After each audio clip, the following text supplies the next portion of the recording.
after this, they kind of go for best indie game, award for best indie game.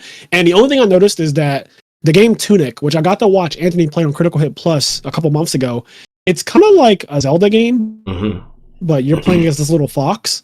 And it's definitely inspired by Zelda because it's fucking called Tunic, and he's wearing a tunic, and like Link is wearing a tunic, and pretty much every Zelda game. And the inspirations are clear. I thought it was really cool watching him play. It's very clear that it's based off of early Zelda games. Like, there's no question. And so I was enjoying watching the gameplay. It's definitely a game that I would play. Like, 100% when I was watching him play it, I said, this is something that I could see myself getting into. So I saw it nominated for best indie game. I didn't know anything else in that category except Tunic, but then I saw Stray won. And Stray Up is nominated for Game of the Year as well. A lot of people were saying, and I couldn't tell if they were being serious because people would write LOL at the end, but a lot of people, when I looked at comments and stuff about Game of the Year, would say Stray should have won or give it to the cat. The cat needs to win this. Like, people would be, there'd be arguments between Elden Ring and God of War all over. And then there would just be someone coming over saying, give it to the cat. I want to say something. And fuck Elden Ring and fuck God of War. And I don't know if people were saying that just because, well, go ahead. Right there. So, Stray is a cool game, but like, you're just a cat. Like, the game is that you're a cat, and I've seen the sentiment from a lot of people that played it, at least the people that I know. I'm not talking about streamers and YouTubers and people that want to have a personality. I saw some of my friends stream it who are just like my friends. They just are streaming for fun so their other friends can watch. I've seen and like other people that like I know through my stream. Like, I follow their streams, and I've seen some of them stream it, and I've just seen people play it and, like, heard their opinions on it, and it's like, oh, it's cool because you play a game as a cat. But, like, that's about it. Like, other than that, like, the game's just... Yeah, you're just a fucking cat. You're saying...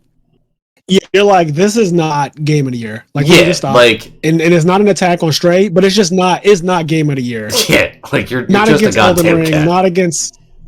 Like, if we agree that, like, if we not agree, but if we accept that God of War is in the category, if we like Elden Ring is in the category, there's no way that Stray is in the same category. It's just not. It's not given that. It's the way cool, I'm interpreting. But it's just like the internet loves cats, so they need to relax. Like, it's just because ooh, haha, cats are cool. Like, I don't know. People need to relax. The internet loves cats, except actual Cats the movie. Like, the internet does not like the fucking that movie got bought. But everything else, you're not wrong. The internet does love cats.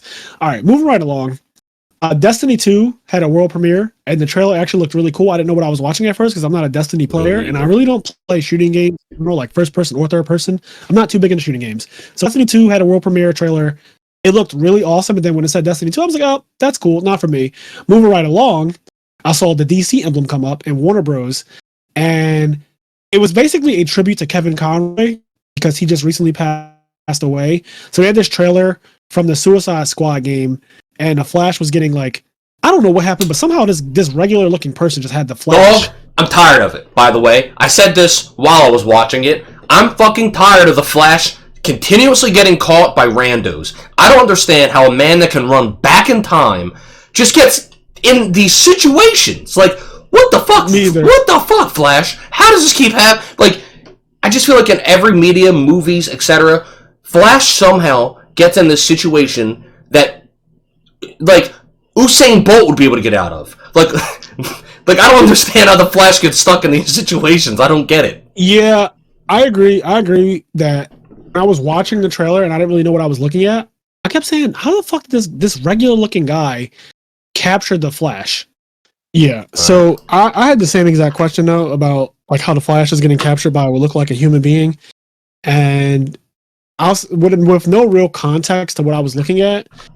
It didn't dawn on me until after. I was like, oh, that's right. You know, the guy who voiced Batman for several years and in several different forms of media is no longer with us. So rest in peace to Kevin Conroy. And they said that this would be basically the last thing that he did voice before his untimely demise. So yeah, this game coming out, the Suicide Squad game, his voice will be on it, and then I guess that's it as far as him showing up in media. Unless they deep fake him. Yeah, which we know that they like to do that too. But on a brighter note, the next thing they showed was best adaptation.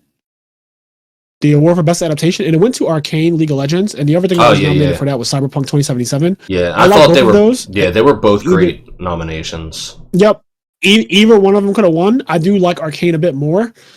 We did a podcast on Cyberpunk, and we did a podcast on Arcane League of Legends. But Arcane ended up winning it, and I really like that show. I still think about, I don't remember her name. It starts with an M. It might be Mercedes, but I doubt it. But the one girl whose name starts with an M, she's like, it's definitely not Mercedes. I'm just going to call her Mercedes. The one girl who, like, she's a black chick. And Kenny and I both agree that the... I'm sorry. She was fucking insane looking. She was so... First of all, like, not just how pretty she was, but also, like, her outfit and, like, the shit with her hair. Like, she had, like everything about her, head to toe, was, like, amazing. Awesome design, stylistically, everything was just so good. I agree. She looked amazing. So, yeah, Arcane League of Legends was really good. I like the backstory for Jinx. I liked a lot of things about it, and I'm excited to see season 2 of that. Again, I've never played League of Legends in my life, but I enjoyed the adaptation so much that I'm willing to just watch through the entire show for as many seasons as they do without having to actually play the game, because I think it's that good on its own. It's like, that's exactly what adaptation should be, though. It should be able to get someone in it who doesn't even know anything, and it will enhance if you have played the game or, like, all the other lore, but if you haven't, you can still totally watch it and it's good. I think that makes a good adaptation always.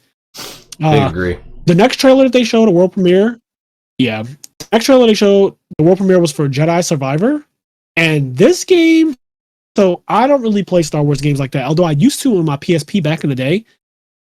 Star Wars games always look fucking sick to me. Like, especially the ones where you play as a Jedi or a Sith Lord, and they give you unlimited power, essentially, to just... It looks like a sandbox game. This one was no different.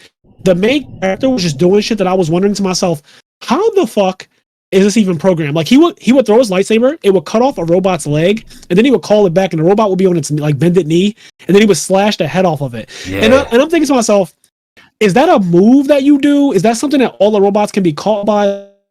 Like, how does that... It looked so cool, but it looked more like a cinematic than it did gameplay, but it was gameplay. That game looked really fun. Something I wanted to just point out, and I don't know, it's not something I'm used to yet. It's cool, but I don't know how I'm going to feel about it if, like, every game continues to do it, is at some point, because I guess this game's a sequel, and I never even saw the first one, but at some point I see the main character's face, and I go, oh, that's the kid from Shameless. Because, like, I don't know if you guys have ever seen the show Shameless on Showtime, but I was like, that's the kid from Shameless. His name's Ian on the show. I don't know what his real name is. And I was like, is that supposed to be him? And then, like, it turns out, like, yes, he is the voice actor. Like, that person is that character's voice actor, and they made him look like him. And I think on one end that's really cool, but a lot of games are starting to do that and continue to do it, and I don't know. I just don't know how I'm going to feel if, like, next year another game comes out and it's like, here's another game with Idris Elba. And, like, because today they showed a game with Idris Elba in it, and, like, it looked like Idris Elba, and it was fucking awesome, but it's like, I don't know. Noticing this trend as well, where games have come out recently. There was a game that had Samuel L. Jackson. You know, he's playing the character he plays in, like, Agents of S.H.I.E.L.D. and in the Marvel Cinematic Universe, right? Mm-hmm. And I thought, that is cool that in the game, it's also the same exact person. He looks exactly like Samuel L. Jackson, everything. But video games are still fantasy, and they're supposed to not be, you know, akin to real life. So the more they start to blur that line, I am wondering how I'm going to feel about it too. Yeah, and I have been thinking about that, because, like, I don't necessarily want my game to be representative of real people. Yeah, because look, we have that in actors and movies, right? And, like, it's fine, it's the way it is, but I don't know, it's just weird because I don't know, maybe I'm just being old, but I don't know if I want to be able to look at Vin Diesel and then I play all these different games and now it's like imagine 10 years from now you play the next God of War and, like, it looks like Vin Diesel. Instead of it looking like whatever Kratos is, it's like, oh, this is Vin Diesel, and it's like... Or it looks like fucking Christopher Judge, who, again... You know, he's a pretty big guy, but he doesn't look like Kratos at all. Yeah, that's another thing, right? It could end up taking roles away from people in some ways. Because maybe they're like, well, we can't have Christopher Judge do it because he's black, and Kratos isn't black, and, like... Right. And not only that, but Christopher Judge, that role was meant for him. Like, Oh yeah, he is the voice that they chose for Kratos 2018 is the voice of Kratos. That no one else was supposed to play Kratos but him. I agree. Firm believer in that. So so I agree with what you're saying in that it could rob us of shit like that, where you don't get your Christopher Judge Best Performance Award because they gave it to fucking Vin Diesel, who looks more like Kratos than Christopher Judge does. Yep. So yeah, I'm not exactly a fan of the actor having to look like the actual character. Like, I get it, Lara Croft being Tomb Raider and then Angelina Jolie being the actor, that was cool. Like, they do look very similar. Like, I think that Lara Croft looks like Angelina Jolie. Does she need to though? No. And I don't want us to keep blurring that line where every game, and it's not that far yet, but I don't want games in general to start thinking that in order to like be successful or to draw in an audience, they need to actually pull a real life actor celebrity to make the game like to draw, because that's essentially what we do. That's the movie game. The movie game is we're gonna make Tom Holland. He's gonna be the actor for what's the. Hey guys, if you like this clip, we have full video versions of our podcast episodes available on the IMNerd Patreon, as well as exclusive content. If you'd like to listen to our full podcast episodes or find us on any other social media platforms, you can do so by clicking the link tree below.